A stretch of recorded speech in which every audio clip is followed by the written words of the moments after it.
Good day, Tagumpians. We are on our 5th day of INSETCOM workshop on weekly home learning plan. Today, we will discuss the different activity sheets and formative assessment. So let us start first with the definition of an assessment. So the classroom assessment based on a DepEd Order number 8 series of 2015, it is a process of gathering evidence of what a learner knows, what the learner understands, and what the learner is able to do.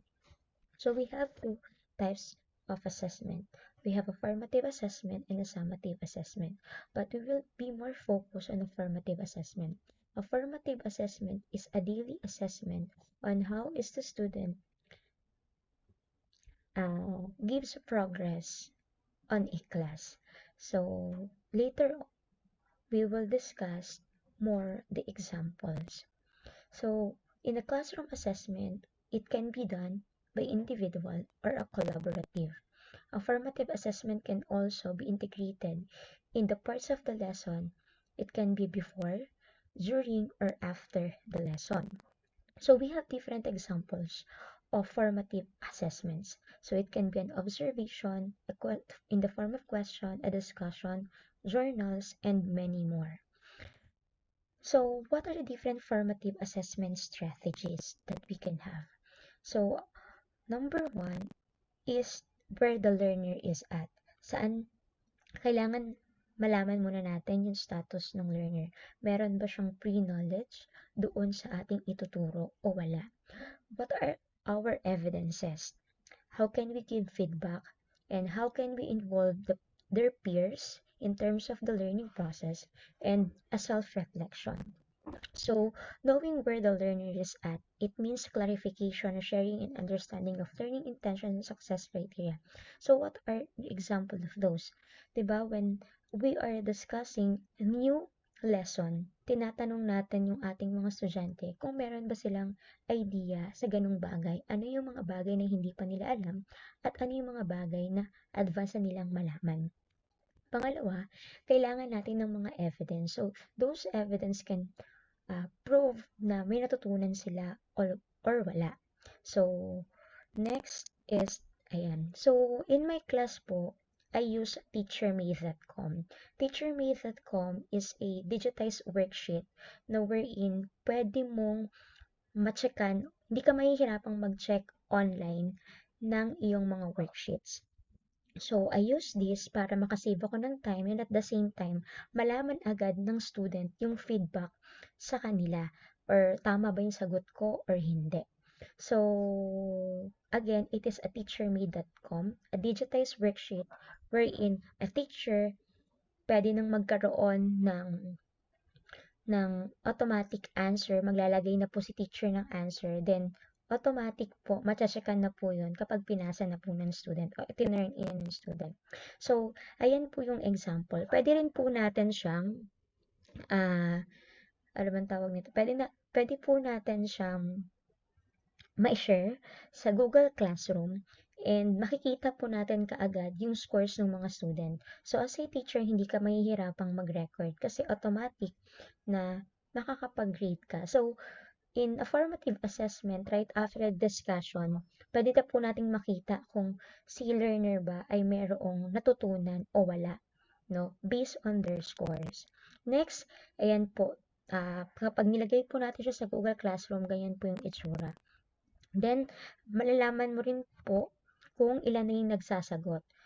So, ang nag-enroll po, so I have two sections po na MDL class. We have the Dalton and Edison. So, malalaman mo siya kapag inopen mo kung ano yung section niya at ilan yung learners na nakapagsagot or hindi pa nakapagsagot. And yan. So we have different tools and strategies in having our formative assessment. It can be through a Kahoot. It can be through an Edpuzzle if you are familiar with that, or Google Forms or Microsoft. So we have different strategies on how can we gather evidence from our learners. So those are the different examples. We can also have entry and exit tickets. So the exit tickets can be used also as a formative assessment. Next, hindi po mawawala syempre yung feedback. Sa feedback po kasi makikita natin kung the learners are moving forward. So what are those examples of feedback? I have here an assessment of skill level in my subject, which means to say, there are 3 categories of assessment na pwedeng mangyari. Dahil nasa online distance learning po tayo, modular distance learning, I cannot guarantee how successful they are in terms of their skills. So I need the help of the parent in assessing the skill of the learners. Papaano po yun? Ibig sabihin, i-rate po nila yung sarili nilang anak kung yung mga kompetensya o kakayahan po ba ay naaayon dun sa hinihingi ng mga sumusunod. So, this assessment of skill level is in accordance of MELCs and the learning competencies in the first quarter. So, I have also the teacher, and which is me, and also the student. The teacher involves in the formative assessment during the presentation of the video. Kasi we will present a video, then doon ko makikita kung tama ba yung luto ng itlog, or meron ba silang extensive experience, little experience, or no experience. And I will be the one who will grade them. Then, the learners also will assess themselves. No? Kasi later on, magagamit po nila yon sa number 5, sa reflection. But we have here number 4. Number 4 is activating learners as instructional resources for each others.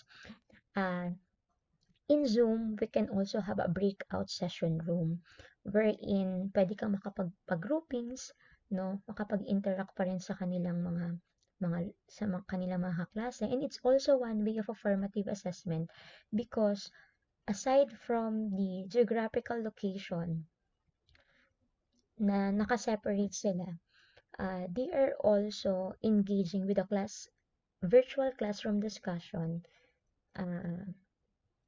in the class. Also, in MDL, no, pwede na magkaroon ng groupings sa paanong paraan. So, through messenger or chat, pwede po, no? So, yan, may mga time nga lang. Next is the self-reflection. The self-reflection is mahalaga po to sa learners. Ano yung natutunan nila? Saan sila nahirapan? Ako po, in teaching cookery, po sa akin, it is really relevant. Kasi aside from the formative assessments that I have, numbered items of questions na meron na hinihahanda ko, napakalaking tulong po sa akin ng self-reflection on how to enhance the different strategies and techniques that I will improve in the next lesson. Kasi makikita ko po kung saan sila nahihirapan, masasabi po nila yung kanilang saloobin tungkol doon sa bagay na kanilang pinag-aralan, saan sila nahihirapan. So, eto po ay isa sa mga reflections nung aking mga estudyante. Sabi niya dito, in a medium boiled egg, so we have different performance tasks, scrambled egg, boiled eggs, and poached egg. So, yun po. So, in medium boiled egg, sabi niya dito, it's easy for me, just boil the egg in 8 minutes. Just wait and tada, you have a medium boiled egg. So, to be honest, I don't have any problems boiling egg because I do that at home when I'm hungry, boiling an egg. When you are hungry in the middle night and you have only an egg that you can eat, and also it's an easy method you bring from event that you don't have to buy foods. So, you have patience. Medyo madali yung part na boiled egg na niluto niya. So, ibig sabihin, doon sa part na yon, madali pala para sa kanya na magluto ng nilagang itlog. At hindi lang po siya basta nilagang itlog. Na iba't iba po kasing category ng pagluluto ng nilagang itlog. It can be as creamy boiled egg, a medium boiled egg, or hard boiled egg. So, may iba't ibang categories po yun. So, next is, sabi niya dito, reflection in cooking boiled egg. Sa aking karanasan, naiintindihan ko na ang pagluluto ng simpleng itlog ay hindi masala. Hindi ko. Nahihirapan ako sa tamang init. Ayan. So, sa tamang init kung kaya't pinag-aralan kong mabuti at nanood ng videos at nagbalik-aral upang may sagawa ang mga dapat gawin. So, doon natin makikita na may strategy din yung mga bata na kahit wala si teacher, no, may mga provided video material or instructional material na makakapag-guide sa kanya para ma-achieve niya yung ganitong output or product. Number 3, sa tingin ko, ay, may mga iba't ibang putahe na masusubok ako sa pagluluto. Maaari ko rin itong madala sa aking paglaki kung sakaling dumating na ako na dapat ako maglutong mag-isa sa sarili ko o sa aking pamilya. So it's a big realization na mahalaga palang malaman na magluto ako ng itlog. So sa number 5 question po kasi pinag-rate ko sila, pinakamababa ay 1 out of 10. Sa tingin ko 7 dahil alam kong madami pa ako matututunan at kaya ko pang hubugin ng kasanayan na meron ako. Laging tandaan ang mga sangkap na dapat meron bago magluto at sumunod sa recipe. So, that is really the essence of cooking, no? Kailangan kumpleto yung ingredients at sumunod sila sa recipe. At nakakatuwa dahil yung reflection ng ganun student, ibig sabihin, may input, no? Next is, these are the different videos na kung paano sila magluto. Yan ay sunny side up. Then, yung isa po ay scrambled egg po, no? So, yun yung mga yun. Then, ito po, yan. Isa pa yan sa mga reflections po nila. Yan. Nakatagalog po yung format, pero in English po nila sasagutin kasi para mas mabilis nilang maunawaan. Tandaan po, kasi yung mga magulang, though naka-English po yan sa module, but then, tin-translate po natin sa Tagalog para mas maunawaan po ng mga parents na mas madali din nilang matulungan yung kanilang mga anak para makapagsagot. No, ibahagi ang iyong karanasan sa pagluto, ano yung mga kinaharap na problema sa pagluto at paano mo yun nabigyan ng solusyon. Ano sa palagay mo? Next, ayan. Ano sa palagay mo ang iyong bagong kasanayan na natutunan? Paano mo magagamit iyon sa hinaharap? Ibigay mo ang iyong pinakamababa at pinakamataas na antas at ano yung imumungkahi na gamay upang mas pabuti pa ang kasanayan sa pagluluto. So, dun sa mga bagay na yun, marirealize nila, ay, it is a one way to create an effective formative assessment. No? So, yan.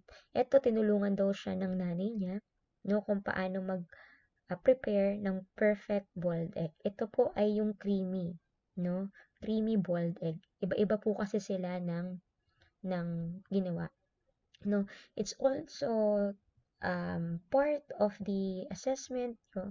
yung pagsisimula ng klase, our motivation, no?